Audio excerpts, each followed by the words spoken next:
Okay, what up ladies and gents, favorite Asian robot right here, hopefully a favorite Darktide YouTuber and partner, and I'm so sorry about being shirtless. The weather is unbelievably hot here in Perth, so don't worry, you won't have to look at me for a long time. What I'm going to say is that in this video, I'm going to show you guys the sort of updated Hammer Zealot build, but what I'm going to also say is that this does not mean that if you're going to play the Ironhelm Thunder Hammer that you absolutely need this build. No, you can use the older tanky Hammer Zealot build, which is still there on my channel. All right, the link to that is in the description of the video. Okay, you can use that if you prefer. What I've been using recently is what I'm going to show you, but there are strengths and weaknesses to it, like always. Okay, so I urge you to decide for yourself what suits you better. Okay, so first I'm going to camera vanish and I'm going to get right into this. Now, many of you have already seen the gameplay for the Ironhelm Thunder Hammer. If you need a link to a stream, let me know and I'll happily showcase it to you. For the Ironhelm Thunder Hammer, here's what I've done for the skill tree. Previously, we went down this side to get toughness on heavy attack kills. Now we do it a bit differently. We grab Disdain, which is good for the hammer. All right, we grab Anointed Blood, Purge the Unclean, and Toughness Boost here. Right? Then we go down the right-hand side to get Backstabber, Blood Redemption. All right, we don't take Enduring Faith. Instead, we take Second Wind and Blades of Faith. This is what has worked for my hammer build here. Now, you can still go for Immolation Grenade if you really, really want to. It's really genuinely your choice. For me, I chose to use the knives instead because I felt that with this particular Thunder Hammer, what I needed to supplement on was those gunners that would just pop up in front of me and I can't get to them and I have to switch my weapon. Nah, I just throw a knife at them instead. But if you want to use the Immolation Grenade, please feel free to do so. You might have to give up Second Wind, but it doesn't have that much impact on this build. And you can also save a point here without going for the toughness damage reduction. So it's your choice, really, what you want to do. Okay, but this is what I've been using. This is the major change to the build. The rest of it is pretty much the same as what you'll see in the tanky Hammer Zealot build, right? Also known as the Paladin Zealot. Toughness damage reduction, toughness boost, melee damage boost, movement speed boost, Until Death, Holy Revenant, and Benediction. Until Death and Holy Revenant, if you take fatal damage, you are invulnerable, and with Holy Revenant, you can heal up to 25% max health. Because this is a martyrdom build, this will save you, all right? Benediction gives you the 15% toughness damage reduction for you and your allies in coherency. Toughness boost here, toughness damage reduction, Chorus of Spiritual Fortitude, Banishing Light. Okay, this is pretty standard. It's the same as what you would have had in the previous tanky Hammer Zealot build. Now, you don't really need Ecclesiarchal Call or Holy Cause. Either of this is not very useful. It's up to you, though, if you really want them, but I don't use them at all and have never used them. All right, I find that Chorus alone with Banishing Light is more than good enough. Then you've got your toughness damage reduction. You go here, melee damage boost, sustained assault. This is extremely important because you're going to be hitting a lot of stuff and you want to be able to kill things with your hits. Sustained assault is extremely important for the hammer builds. All right, this will allow your sweeping attacks to do devastating amounts of damage once you've hit enough enemies. Faithful Frenzy, of course, 10% attack speed bonus. Very, very useful for the hammer, which is slow. You come down here, you grab your health boost, grab both Faith's Fortitude as well as Martyr's Purpose. If you don't want Martyr's Purpose, it's up to you. You can actually swap it for something else. But most of the time, I find Martyr's Purpose to be quite decent, especially in those tough situations when you're really down to the wire. Martyr's Purpose helps a lot. Martyrdom, of course, 8% extra melee damage for each missing wound, up to a maximum of 7 missing wounds. You've got I Shall Not Fall. Martyrdom grants you 5% toughness damage reduction per missing wound. And you've got Maniac, okay? 4% extra attack speed per missing wound. This is extremely useful for Martyrdom Zealots and is what will keep you alive and killing in the field, all right? That's about it for the talent tree. Now, what you got to understand about this particular Thunder Hammer, Ironhelm Thunder Hammer build, is that the special attack, very different from the Crucis, can cleave through targets. Okay, it doesn't stop on the first target hit.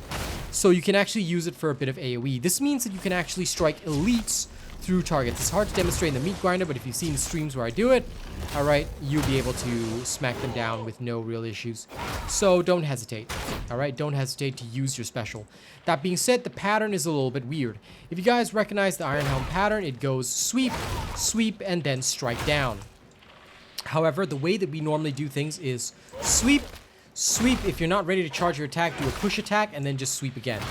All right, and you'll be fine. Okay, push attack into a sweep, and then it will go into a strike down. Now, if you want to skip the strike down, the other methodology is sweep, sweep, push attack, all right? You can sweep again, and instead of going to strike down, it will just be a horizontal swipe. All right, if you charge up your special. So use your specials liberally because you can literally go through targets with it. All right, it'll act like a power weapon, kind of like the power sword, which is why I've been enjoying the Ironhelm a lot more than the Crucis lately, because it doesn't stop on a random poxwalker. It goes through them. All right. So this is the main strength of the Ironhelm.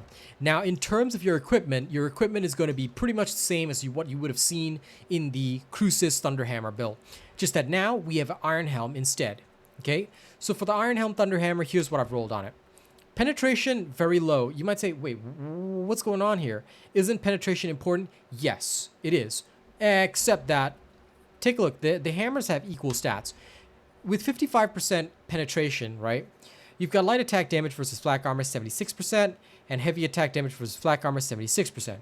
If you were to take one that's 76%, the difference is about, that was 76 versus 82. All right. So the differential is about 6% damage. Now, if you feel that that is important to you, then that's up to you. The heavy attack has a bit more of a difference.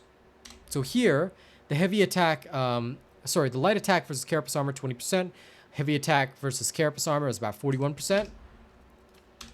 With 76%, you're looking at 45%, so it's a 4% increase. And light attack damage versus carapace armor is 45%. So it has a lot more effect for the carapace armor, the light attack for carapace armor. But that's because the modifiers are different. If you look at the range is still minimal. Because here, this one, it's got Vanguard as the first attack instead of a strike down. So that's why the penetration is a bit different for the light attack, because the strike down has a completely different modifier compared to Vanguard, all right, as a first attack. So just so you know, that's the current situation. If you take a look at the actual values, you won't notice that much difference between 55% penetration and 76. So that's why penetration is low on this, but I'm still using this hammer. Damage 80, crowd control high, because this directly affects your attack speed. Defenses, you can have this low if you want.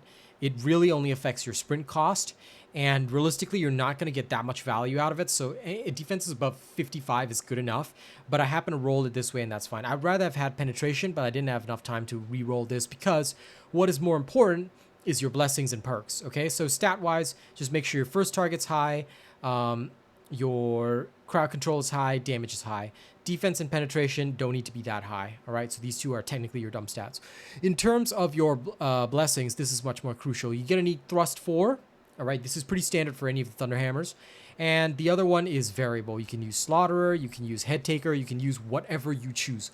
I prefer Head Taker, okay? I very much prefer Head Taker, but I happened to roll Slaughterer on this, and I really didn't have time to re-roll another Thunder Hammer.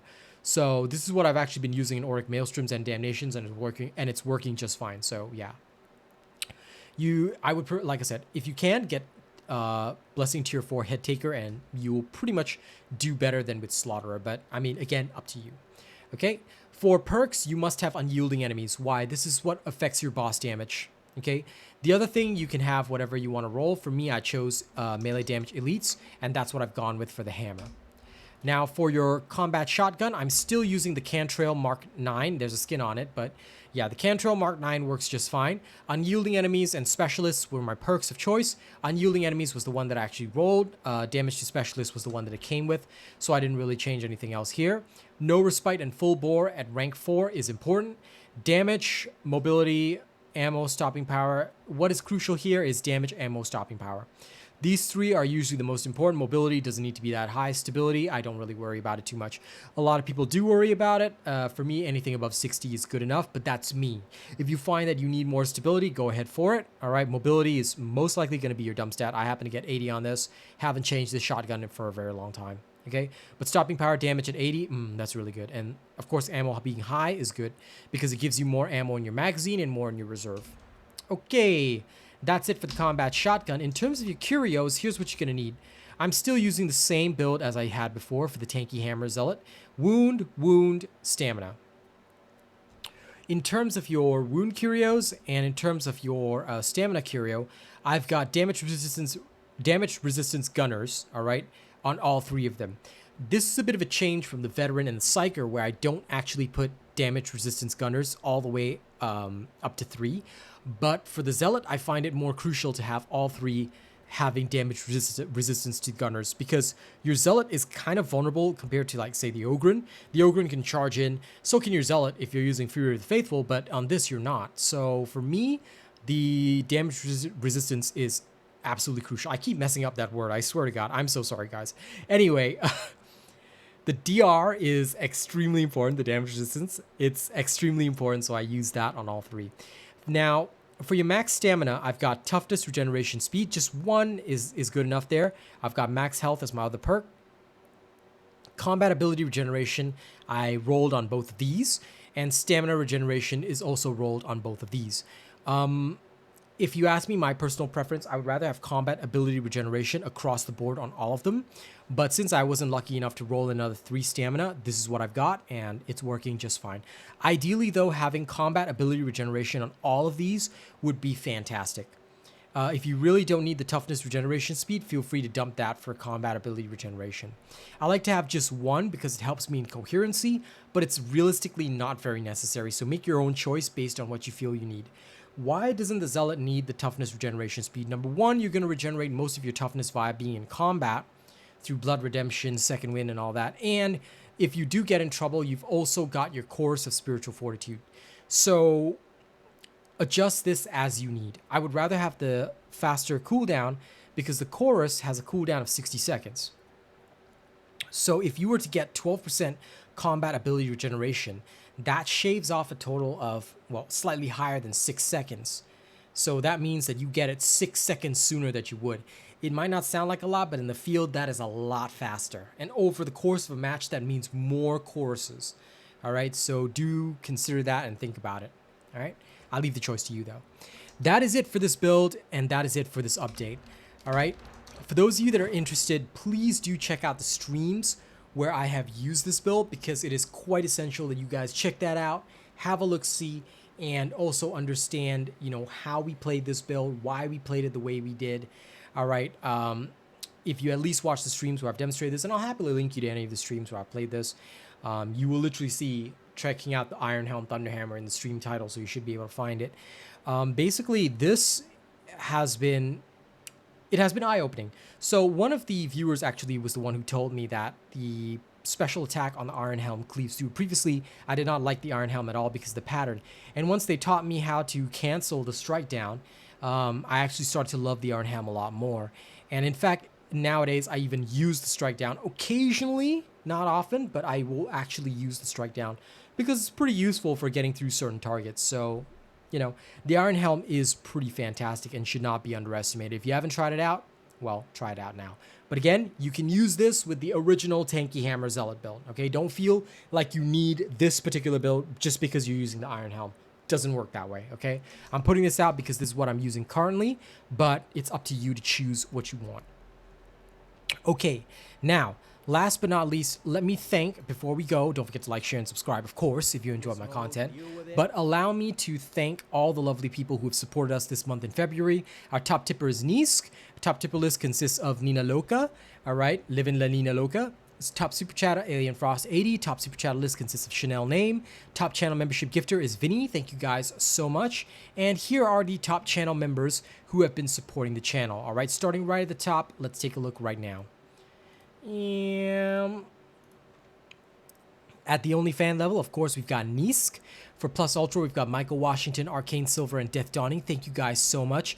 In terms of our prestige robots, we've got Werft, Zach NFG, Gelotello, Nadadoge, Vikram, Rapto, Akue, Chanel Name, Six Gun, Yuri, and Rogue Assassin. Thank you guys so much. In terms of our honored robots, we've got the following individuals: BVS Fang, Nate the Great, Kaloom, T King, Jareth, Vanek, Super Gear, Nathan Pyle, Benjamin Savage, Uncontrolled, Orange Shivs, Nightshade, Matchstick Jim, Gator Guy, Timbo, Albert, Tuan Nguyen, Some Dummyhead, Liu Fan, The King, Curry, Phil, Yuno, Atomica, Devin Lashin, Mookie Mocha, Rena, Nathan Strong, Lady Neo, Joey Danze, Sayed Assad, Coda CMF, and Kami SMH. Thank you guys so much for everything that you guys have done for me, and I will see you guys on the next one. Y'all have a good one now, and I'll catch you on the next round, okay?